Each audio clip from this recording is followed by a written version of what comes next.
সুন্দর সৃষ্টির নাম হচ্ছে মানুষ। বলুন সুবহানাল্লাহ। সবথেকে সুন্দর যতগুলো সৃষ্টি আছে। এবং আপনি অবাক হবেন, আমরা মানুষ ভুলে যাই যে আল্লাহ আমাদেরকে সৃষ্টি করেছেন, এমনি ছেড়ে দেন। বাকি যতগুলো আল্লাহর সৃষ্টি আছে, যত মখলুক যা কিছু সৃষ্টি আছে, আল্লাহ সব মানুষের জন্য সৃষ্টি করেছেন। বলুন সুবহানাল্লাহ। যদি বলেন কোরআনে আছে, আছে। সূরা কাহাফ একবারই প্রথম পৃষ্ঠায় আছে, ইন্না জাআলনা মা আলাল আরদি যিনাতাল লাহা লিনাবলুয়াহুম আইয়ুহুম আহসানু আমালা। এই গোটা পৃথিবী সুসজ্জিত করেছি, সাজিয়েছি শুধুমাত্র আমার বান্দাদের জন্য। জোরে বলুন সুবহানাল্লাহ। আল্লাহ খালি একটা জিনিস চেয়েছে বান্দার কাছ থেকে, কি? সেটা হচ্ছে নেক আমল। এটার বাংলা অর্থ হচ্ছে সৎ কর্ম, ভালো কর্ম। কোরআনে অপর জায়গায় আছে, এটা মানুষের জন্য আল্লাহ বললেন যে কিয়ামতের দিনে দুটো ব্যক্তি থাকবে, একজন সম্মানিত, একজন অসম্মানিত, একজন পুরস্কৃত, একজন তিরস্কৃত। এই দুটো দল থাকবে কিয়ামতের দিনে। তিরস্কার মানে হচ্ছে জাহান্নাম, পুরস্কার মানে হচ্ছে জান্নাত। কোরআনে কি আছে শব্দ? মান আমিলা সালিহান ফালিনাফসি ওয়া মান আসাআ ফাআলাইহি। যে বা যাহারা ভালো কাজ করবে আল্লাহ তাদেরকে পুরস্কৃত করবে, যে বা যাহারা খারাপ কাজ করবে আল্লাহ তাদেরকে তিরস্কৃত করবেন, অসম্মান করবেন। এটা কোরআন। আমি কিন্তু বক্তব্য শুরু করি, আগে আল্লাহকে চিনাচ্ছি, তারপর আমি বক্তব্য শুরু করব। আল্লাহকে চিনেলেন, আল্লাহকে সৃষ্টিকর্তা কে? আমি যে মানুষ, আমি বেঁচে আছি, আমি খাচ্ছি, দাচ্ছি, উঠছি, বসছি। আমাদের জীবনে আল্লাহ তিনটে অংশ দিয়েছেন। তিনটে। কটা বললাম বাবা? কথা বলো, কটা? তিনটে। এক নম্বর হচ্ছে যেটা আছে আমাদের মধ্যে, সেটা আল্লাহ। একটা আল্লাহ, একটা আমাদের নিজেদের, একটা পোকামাকড়। আমাদের মধ্যে আল্লাহর যে জিনিসটা আছে, এই যে আমার কাছে মোবাইল দেখছেন, এই মোবাইলের সবথেকে দামি পার্স, হুজুর বলবেন, আপনারা বলুন কোনটা? কথা বলেন না, কোনটা? আইসি। স্কুলে ভালো করে পড়াশোনা করো। এই মোবাইলের অরিজিনাল যে জিনিসটা যেটা, সেটার নাম হচ্ছে ব্যাটারি। এই যে লাইট গুলো জ্বলছে, এগুলো তারের কারণে জ্বলছে না কারেন্টের কারণে? কথা বলে না, কারেন্টে। তাইলে এর ম্যান জিনিস টিউবলাইটটা নয়, ম্যান হচ্ছে কারেন্ট। কারেন্টটা হচ্ছে ম্যান, আর ব্যাটারিটা মানুষের মধ্যে আল্লাহ সব থেকে দামি পার্স যেটা দিয়েছে, সেটার নাম হচ্ছে রূহ। কি বললাম বাবা? রূহ, জান, যেটাকে জান বলি। মানুষটা মারা গেল, জান। এই জানটা আল্লাহ সব থেকে দামি জিনিস দিয়েছে কোরআনে। এই রূহ কার কবজায়? আল্লাহর কবজায়। আপনার কলকাতায় যতগুলো ডাক্তার আছে, গোটা পৃথিবীর যত ডাক্তার বাবু আছে, সবাইকে এক কাছে করে দেন, জিজ্ঞেস করুন, স্যার আপনারা তো এত রোগী পাচ্ছেন, রূহটা কোথায় রাখা আছে? কোন ডাক্তার আজ পর্যন্ত বলেছে? কোন বৈজ্ঞানিক বলেছে? বলতে পারেনি। আল্লাহর কসম খেয়ে বলছি, কিয়ামতের সকাল পর্যন্ত বলতে পারবে যে মানুষের মধ্যে আল্লাহ রূহটা কোথায় রেখেছে। এটা কেউ জানে না। কে জানে? আল্লাহ। কোরআনে আছে, নবীজি সাল্লাল্লাহু আলাইহি ওয়াসাল্লাম আল্লাহকে প্রশ্ন করলেন, ওয়ায়াসালুনাকা আনির রূহ, ওগো আল্লাহ রূহটা কি? আমার আল্লাহ উত্তর দিলেন, কুলির রূহু মিন আমরি। হে নবী, রূহ হচ্ছে আমার আল্লাহর হুকুম। কোরআনে আছে, আল্লাহ কোরআনে কসম খেয়েছেন কার? ফেরেশতার। কোন ফেরেশতার? 30 পারা। ওয়ান নাজিয়াতি গরকা। গরক শব্দের অর্থ হচ্ছে ডুব মারা, পানিতে ডুব মারে। আল্লাহ কোরআনে বললেন, আমি কসম খাচ্ছি ওই ফেরেশতা আমার হুকুমে যারা দ্রুত গতিতে তোমাদের শরীরে ডুব মেরে তোমাদের আত্মাকে হরণ করে নিয়ে আসে। পৃথিবীতে আল্লাহ মানুষের মধ্যে দামি জিনিস দিয়েছেন রূহ। রূহ আল্লাহর কবজা। শরীরটা কার? পোকামাকড়ের। আমরা মরে যাওয়ার পরে কবরে দেওয়া হয় না, হয় না? কথা বলেন না? কবরে কারা খায়? শরীরের মাংসগুলো পোকামাকড়। তাহলে আপনার কি রইল? শরীরটা আল্লাহ যেটা দিয়েছে, যেটা খাচ্ছেন, ভালো মন্দ খাচ্ছেন, শরীর তৈরি করছেন, ভালো থাকার জন্য ওষুধ খাচ্ছেন, আপনি মরে গেলেই আপনার শরীরের অংশগুলো পোকামাকড়রা ভাগ বাটোয়ারা করে কবরে খাবে। রূহটা আল্লাহর। তাইলে রইল আপনার কি? আল্লাহর কসম, আপনার যেটা আমার যেটা নিজস্ব, সেটা হচ্ছে আমল। সৎ কর্মটা, আপনার কর্মটাই আল্লাহর কাছে মেনে। আল্লাহ কিয়ামতের দিনে দেখবেন না কে কত বড় ধনী, কে কত বড় টাকাওয়ালা, কে কত বড় মৌলবি, কে কত বড় মাস্টার, কে কত বড় ডাক্তার। আল্লাহ দেখবেন কার আমলটা কত সুন্দর। কালো সাদা, ধনী দরিদ্র, বড় লোক গরিব, রাজা বাদশা, নেতা মন্ত্রী, আমার আল্লাহর কাছে, আল্লাহর কাছে কর্ম ভালো, পুরস্কার ভালো। কর্ম খারাপ, তোমাকে তিরস্কার করা হবে। ওই জন্য নিয়ত করুন আমরা ভালো কাজ করব, বলুন ইনশাআল্লাহ। এই নিয়ত আপনাকে করতে হবে, ভালো কাজ করব। চলুন, পৃথিবীতে যতজনকে শক্তিশালী মনে করছে, কোরআনে আল্লাহ মানুষের জন্য একটা খুব দামি শব্দ ব্যবহার করেছে। কেন? ভেবে দেখুন। অনেকের অহংকার হয় কখন? টাকা হলে, জ্ঞান একটু বেশি হলে, জ্ঞানের অহংকার, টাকার অহংকার, বলের অহংকার, দলের অহংকার, মানুষ শক্তি প্রয়োগ করে। আমেরিকার প্রেসিডেন্ট ডোনাল্ড ট্রাম্প বলছে, আমার কাছে যা পরমাণু বোমা আছে আমি পৃথিবীটা 150 বার ধ্বংস করে দেব। সে কিন্তু মিথ্যা বলেনি। তার কাছে 5428টা পরমাণু বোমা আছে। 5428টা পরমাণু বোমা আছে আমেরিকার কাছে। এগুলো যদি বাষ্প করা হয়, বর্তমান সময়ে যে পরমাণু বোমাগুলো পৃথিবীতে আছে, আমরা ইতিহাসে পড়েছি। ইনার মনে আছে নাকি জানি না, কিংবা ইনার আব্বাজির মনে থাকবেন, আমেরিকা দুটো শহরে বোমা ফেলিয়েছিল, হিরোশিমা আর নাগাসাকি। জাপানের শহর এখনো পর্যন্ত পঙ্গু বাচ্চা তৈরি হয়, জন্ম নিলে পঙ্গু হয়। সেখানে এখনো ঘাস ভালো করে জন্মায়, সেখানে জীবজন্তু যারা বেঁচে ছিল তারা সব পঙ্গু হয়ে গিয়েছিল। বলছে সেই বোমা থেকে রাশিয়া আমেরিকার কাছে, চাইনার কাছে যে পরমাণুগুলো আছে 1 লক্ষ গুণ পাওয়ার বেশি। কত বললাম? 1 লক্ষ। বলছে কলকাতায় যদি একটা পরমাণু মারে, গোটা শহরের বিল্ডিং, বালাখানা, মানুষ, গাড়ি, বাড়ি লিকুইড পানি হয়ে যাবে। এই লিকুইড দেখছেন, লাল কালার ধারণ করবে এবং সব এই লিকুইড পানির মতো হয়ে যাবে। হাড় গোড়, মানুষ, গাড়ি, বাড়ি গলে। তাহলে কতটা ডেঞ্জার! 150টা। বলে আমার থেকে পাওয়ারফুল কেউ নেই।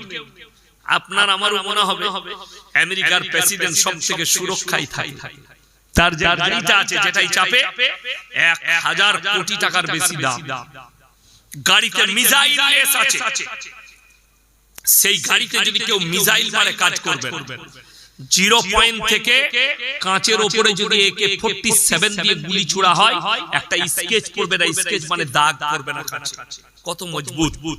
এখন পৃথিবীর শিক্ষিত লোকরা আমাদের মতো বোকা মৌলবি ছাড়া যারা আছে, তারা বলবে মৌলবিরা বোকা। আমেরিকার প্রেসিডেন্ট সবথেকে শক্তিশালী, সবথেকে সুরক্ষায় থাকে। আল্লাহর কসম, আল্লাহ কোরআনে মানুষের জন্য বলেছেন, ইন্নাল ইনসানা খুলিকা হালুয়া। আমি মানুষকে অসহায় আর দুর্বল সৃষ্টি করেছি, মানুষ সবল নয়, শক্তিশালী নয়। যদি বলেন প্রমাণ, আমেরিকার প্রেসিডেন্ট তার 1000 কোটির গাড়িতে বসে আছে, কেউ তাকে টাচ করতে পারবে, তাকে কেউ গোলাবারুদ ছুঁড়তে পারবে, টাচ করতে পারবে। কিন্তু ইমানদারির সঙ্গে বুকে হাত রেখে বলুন, মালাকুল মউত এলে তার জান কবজ করতে এলে পৃথিবীর আর কেউ আটকাতে পারবে? জোরে বলবেন না সুবহানাল্লাহ।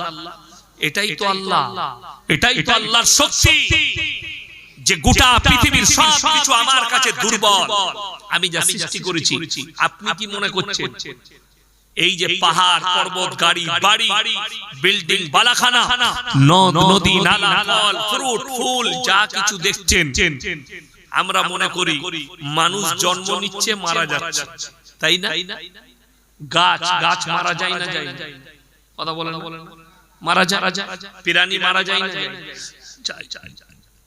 এখন যাদের মনে হচ্ছে এই যে জমিনটা আমরা বসবাস করছি, এখন জমিন আছে না না পৃথিবী, আচ্ছা এখানে ঘাস বের হয় না, হয় না? কথা বলে, ঘাস কোন জায়গায় ছিলে দিয়েছে, আবার কিছুদিন পরে ঘাস বেরিয়ে যায়। আপনি সবজি বাড়ি করেছেন, ঘাস ছিঁড়ে দিলেন, আবার ঘাস বেরিয়ে যায়।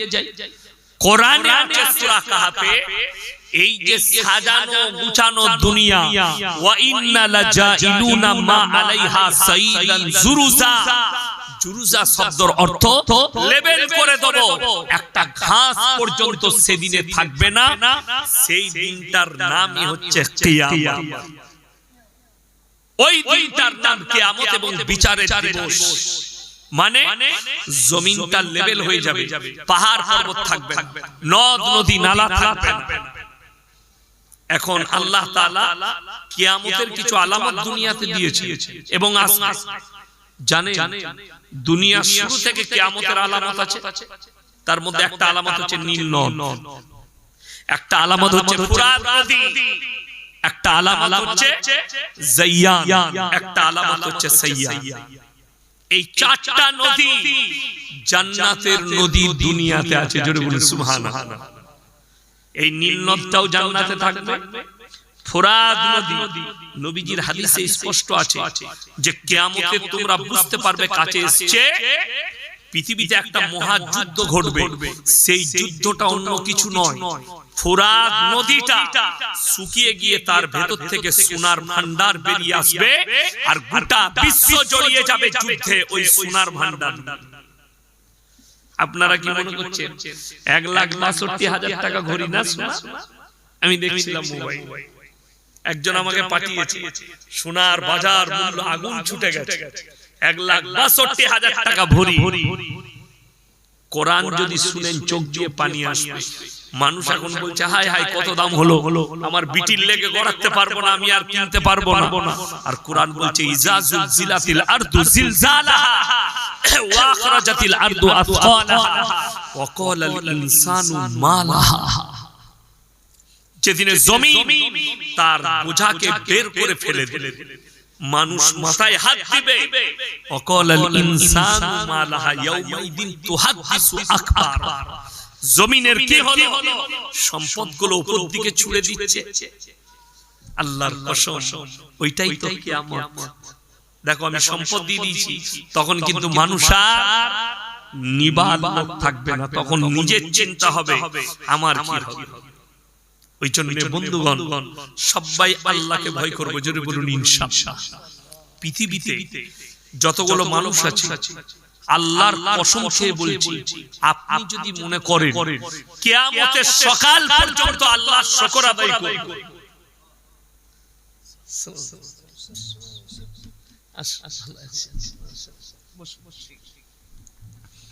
যদি মনে করেন কিয়ামতের সকাল পর্যন্ত একটা নিয়ামতের শুকর আদায় করব, আল্লাহর কসম পারবেন। কটা বললাম? একটা নিয়ামতের শুকর আদায় করতে আপনাকে যদি আল্লাহ হায়াত দেয় কিয়ামতের সকাল পর্যন্ত, একটা নিয়ামতের শুকর আদায় করতে পারবেন। আগে চলে যদি বলেন কেমন করে, আপনি একটা নিয়ামত তো শুনলেন, আল্লাহ গোটা পৃথিবীর মানুষকে চ্যালেঞ্জ করলেন। কে করলেন? আমার যে তোমরা চাইলেও আমার প্রশংসা লেখে শেষ করতে পারবে না। সূরা কাহাফ একবারই শেষ আয়াতের আগে কুল্লাউ কানাল বাহরু মিদাদান লিকালিমাতি রাব্বি লানাফিদাল বাহরু ক্বাবলা আন তানফাদা কালিমাতু রাব্বি ওয়ালাউ জিনা বিমিসলিহি মাদাদা। হে আমার নবী, যতগুলো সমুদ্র আছে সব পানিগুলো যদি আমি কালি করে দিই, কলমের কালি, আর পৃথিবীর মানুষ এরা যদি আল্লাহর প্রশংসা লিখতে শুরু করে, সব শেষ হবে। আবার আমি অতটাই দেব, সেটাও শেষ হবে। আল্লাহর প্রশংসা লিখে শেষ করতে পারবে না। জোরে জোরে বলুন সুবহান। এইটাই হচ্ছেন সৃষ্টিকর্তা। এখন চলুন সবাই হাত তুলে বলুন তো, আল্লাহকে আমরা বিশ্বাস করব ইনশাআল্লাহ। জোরে বলবেন ইনশাআল্লাহ। এখন বলুন, এরপরে আমি বক্তব্য শুরু করব। আচ্ছা বলুন তো, আল্লাহ যদি বিশ্বাস করে, আল্লাহর সব হুকুম মানতে হবে না হবে না? কথা বলে মানতে হবে। আল্লাহ যেগুলো নিষেধ করেছেন সেগুলো করা যাবে, করা যাবে। চলুন, এই থানাটার নাম কি? বাদুরিয়া থানা। ইমানদারির সঙ্গে এতগুলো ভাই এসে বসলেন, আপনারা বুকে হাত দিয়ে বলুন তো, যে ইসলামী শরীয়তে সুদ খাওয়া জায়েজ আছে? কথা বলে না? হারাম না হালাল? হারাম। এই হারামটা আমরা মৌলবীরা বলেছি না আল্লাহ বলেছেন? আল্লাহ কোরআনে আছে, ওয়াহাল্লাল্লাহুল বাইয়া ওয়া হারামার রিবা। সুদকে হারাম করেছি, ব্যবসাকে হালাল করেছি। এখন একটা কথা শুনেলেন, যদি চুরি, আমরা মৌলবীরা বলি চুরি করা হারাম, তো চোরের গায়ে লাগবে না ইমানদারের গায়ে লাগবে? কথা বলে না? কার গায়ে লাগবে? চোরের গায়ে। চুরি করা হারাম বললে চোরের গায়ে লাগবে। আমি এখনই কামরাই ছিলাম, হাওড়ায়, তার নাম হচ্ছে, নামটা উঠলো আমার মোবাইল, ফারমান না কি একটা, যাই হোক, আলো, ফারমান আলো। বাড়ি কোথায়? বললে হাওড়া ডোমজুম। কি বলছে জানেন? আপনারা জলসাই বলছেন লটারির টিকিট হারাম, আপনারা জলসাই যাচ্ছেন, আপনাদিকে যে টাকাটা দিচ্ছে ওটা হালাল জানলেন কি করে? আমি তাকে জিজ্ঞেস করলাম, আমার উত্তর দেন, আমি উত্তর দিচ্ছি। আপনি লটারির টিকিট কাটেন? বললেন জি কাটি। আমি বললাম উত্তর পেয়ে গেলাম। আসল কথা, আমার বক্তব্য তোমার গায়ে লাগার কারণ হচ্ছে, আসল চোরটা হচ্ছে তুমি। তুমি চুরি করেছো, তাই আমি হারাম করেছি বলে তোমার গায়ে লেগেছে। তুমি যদি ইমানদার হতে তোমার গায়ে লাগতো না। কথাটা বুঝতে পারছেন? ওই জন্য মৌলবীকে চোর সাজাতে চাইছে নিজের যুক্তিতে, আমাদেরকে হারাম করে সাজাতে চাইছে নিজের যুক্তিতে। যাই হোক, আপনি বললেন, আপনারা বললেন সুদ হারাম। এটা আমার কথা লয়, আপনার কথা লয়, মৌলবীর ফতোয়া নয়, আমার আল্লাহ তাআলার হুকুম। সুদকে হারাম করেছি, ব্যবসাকে হালাল করেছি। কোন ব্যক্তি হারাম জানার পরে যদি সুদ খায়, সেই লোকটা যেন আল্লাহর সঙ্গে যুদ্ধ ঘোষণা করে দিবে। নাম্বার 2, হাদিসে হাদিস শরীফের মধ্যে এসেছে কি জানেন? নবীজি সাল্লাল্লাহু আলাইহি সাল্লাম বললেন, কোন ব্যক্তি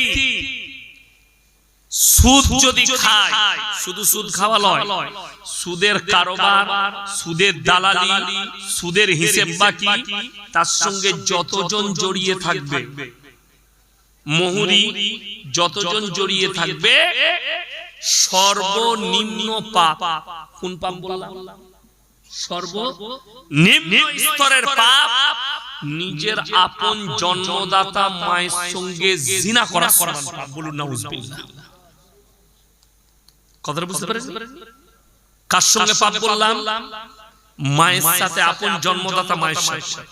এরপর যে সুদ খাচ্ছে তুমি বুঝে নাও। আর যদি তোমার কোন বাপের বেটা মৌলবি থাকে, রেকর্ডিং চলছে, আমি 2 ঘন্টা স্টেজে আছি, তোমার বাপের বেটা মৌলবিকে ডেকে স্টেজে নিয়ে এসো, সে খালি হালাল বলে দিবে, আমি জীবন আর বক্তব্য রাখবো না সমাজের মধ্যে। এটা চ্যালেঞ্জ ছুড়লাম, আল্লাহর কসম খেয়ে বলছি। তোমার বাপের বেটা মৌলবি থাকলে নিয়ে এসো, 2 ঘন্টা আছি, সে সুদটাকে খালি স্টেজে বাইক ক্যামেরা হালাল করে দিবে। কষ্টটা কোথায় লাগে? 1 সপ্তাহ আগে আমি ছিলাম হাওড়ায়, মাদ্রাসার জলসা। দেখুন মৌলবিদিকে কিরকম বলির পাঁঠা তৈরি করে সমাজের লোক। আমি বায়ান করছি হারাম হালালের, একজন এসে কমিটির লোক কানে কানে বলছে, আমাদের একজন হুজুর বলল নবী সিরাতের উপরে বয়ান করবে, তোর বীজ মারবো, আমি বয়ান করছি না, আমি নেমে পালিয়ে যাচ্ছি, তুই জলসা আমি চলে যাচ্ছি, তাকে ডাক। সেই শিক্ষককে ডাক। পরবর্তীকালে শিক্ষকরা আমি ফোনে জানতে পারলাম কোন মাদ্রাসার মৌলবি বলেনি ও হারাম করে নিজে সুদ খায় বলে বলতে এসেছে। কি বলবো? বললে ওই এলাকায় সুদখোর বেশি। বড় কষ্ট তো ওইটাই, দুঃখ ওইটাই। আপনি আমি মনে করি আমার মসজিদের ইমাম হক কথা বলতে পারে না, ইয়াসিন সাহেব বলে। আমি যে জলসা করতে এসেছি আমরা, আমাদের চাকরি যাবার ভয় আছে, কথা বলে না, ভয় না। কমিটির লোক বলবে হুজুর এত কড়া বক্তব্য দেবেন, আমার গাড়ি দাঁড়িয়ে আছে, নামবো পালিয়ে যাবো, তুই বুঝে লিগা কালকে আবার এই বায়ান করব। যেখানে যেখানে লিলে লিবে না যে লিবে না। কিন্তু একজন বেচারা ইমাম সাহেব জুম্মাই খালি যদি সুদের বয়ান করে দেয়, সুদখোর কটা তার পেছনে লেগে যাবে, হারামখোর মৌলবিকে তাড়িয়ে দাও। ঠিক বললাম? আমার বর্তমান জেলার ঘটনা, রমজান মাসে মাইয়াত হয়েছে, খানা রান্না করেছে, খানা জানাজার ময়দানে গ্রামের মোড়ল এলান করছে যে সমস্ত মেহমান এসেছেন খানা খেয়ে যাবে। মাইকটা ইমাম সাহেব কেড়ে নিয়ে ইমাম সাহেব ভাই বলল, রমজান মাসে খানার এলান করা হারাম। সকালবেলায় মসজিদ কমিটি তাকে তাড়িয়েছে। ঈদের পরে আমার জলসা তার এলাকায়, সেই এলাকায় 4-5টা গ্রাম পরে আমি বলে দিলাম রমজান মাসে মাইয়াত বাড়িতে খানা রান্না করাটা হারাম। তখন কি বলছে জানেন? আরে হুজুর একদম হক কথা বলেছে। আমি বললে হক আর ইমাম বললে তাড়াবি কেন? ও তো জানে যে একটা হকই বলতে হবে, যেহেতু একে তাড়ানো যাবে না। আমাকে তাড়িয়ে দিলে তোমার লস, আমার কিছু করার নেই।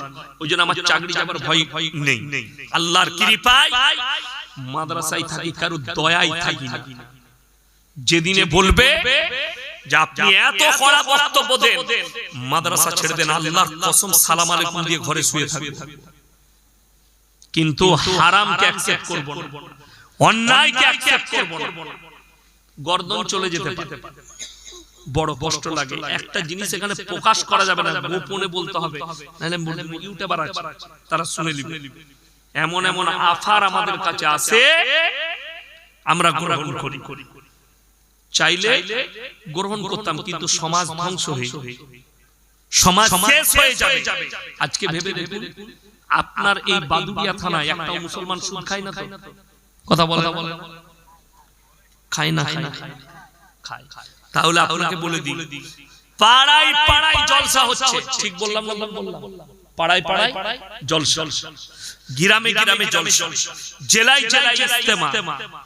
1 থেকে 1.5 কোটি লোক দুয়ায় শামিল হয়েছে। এত মাদ্রাসা, এত মসজিদ, এত জলসা, এত ইজতেমা, আমরা মনে করছি সমাজের পরিবর্তন। তারপরেও আমরা নাকাম, আর বেঈমান কাফেররা কামিয়াবি লাভ করেছে। কেন? তারা তাদের মিশনে জিতে গেছে, আমরা হেরে গেছি। যদি বলেন হুজুর একটু বলুন, এখনো গায়ে লাগবে, আমি বলে দিলে, আপনাদের এখানে গ্রুপ লোন, বন্ধন লোন মেয়েরা করে না? কথা বলে না? ঘরে ঘরে আছে। তাইলে কোন বাপের বেটা মুলবি যদি আনতে পারেন, সে খালি বলে দিবে গ্রুপ লোন আর বন্ধন লোনটা শরীয়ত সম্মত জায়েজ আছে। আল্লাহর কসম খেয়ে বলছি, সমাজের মুখে আর কথা রাখবে। চ্যালেঞ্জ দিলাম, ভেবে দেখলেন। তারা শুধু আপনাকে অ্যাটাক করেনি, আমাদের মা বোনকেও অ্যাটাক করেছে বেঈমান কাফেররা। এদের ঈমান ধ্বংস করতে গেলে এদের মা বোনকে টেনে রাস্তায় নিয়ে এসো। আল্লাহর রাসূলের হাদিস আছে, দাইয়ুস কোনদিন জান্নাতে যাবে না। দাইয়ুস হচ্ছে সেই পুরুষটা যে নিজের বিবিকে নামাজের দাওয়াত দেয় না, পর্দার দাওয়াত দেয় না। মা বোন বিটি, তার মা, তার বিটি, তার স্ত্রী, তার বোন বেপর্দা ভাবে রাস্তায় ঘুরে বেড়ায়, এই ব্যক্তি হচ্ছে দাইয়ুস। আর নবীজি বলেছেন দাইয়ুস কোনদিন জান্নাতে যাবে না। তা না হলে 24 পরগনা, মালদা, মুর্শিদাবাদ, হাওড়া, বর্তমানে পশ্চিম বাংলার পরিস্থিতি কি জানেন? জলসা তো দিচ্ছে। আপনারা মোবাইলে দেখেছেন, আমি মুর্শিদাবাদে এক জলসা থেকে পালিয়ে আসছিলাম, দেখেছেন? যারা মোবাইল ফলো করেন তারা দেখেছেন, জলসা ছেড়ে পালিয়ে আসছিলাম। কারণ কি? জলসার মজমায় এরকম একটা বিজ্ঞ আলেম বয়ান করছে, 15টা লোক বসে আছে, আর মেলায় 5000 ছেলে। কিসে? জলসার মেলা বসিয়েছে, 5000 সেখানে। আমি ঢোকার পরে দেখছি একজন আলেম বয়ান করছে, আর 5টা 7টা লোক, তাও দাড়িওয়ালা চাচা, তিনারা বসে আছেন, আর বাকি সব হারামখোর মেলাতে ঘুরে বেড়াচ্ছে। আমি তাদেরকে বললাম, মেলা শরীয়তে কোথায় পেলেন? আজকে জলসাগুলোকে হারামে পরিণত করেছি আমরা। জলসার নামে মেলা, ছেলে মেয়ে এক কাছে হচ্ছে। কোন বাপের বেটা মৌলবি যদি মেলাকে হালাল বলতে পারে, স্টেজে তার শ্বাস নালীটা ইয়াসিন উড়ে দিবে ইনশাআল্লাহ। এই শ্বাস নালী উড়ে দেব তা ঝেড়ে। যদি হালাল বলতে আসে কোন বাপের বেটা মৌলবি, তার কানে ধরে নিয়ে গিয়ে আমার মাদ্রাসায় ভর্তি করে তাকে আবার পড়াবো কোরআন। কেন? কোরআন সূরা ইউসুফ, কোন সূরা বললাম? সূরা ইউসুফ।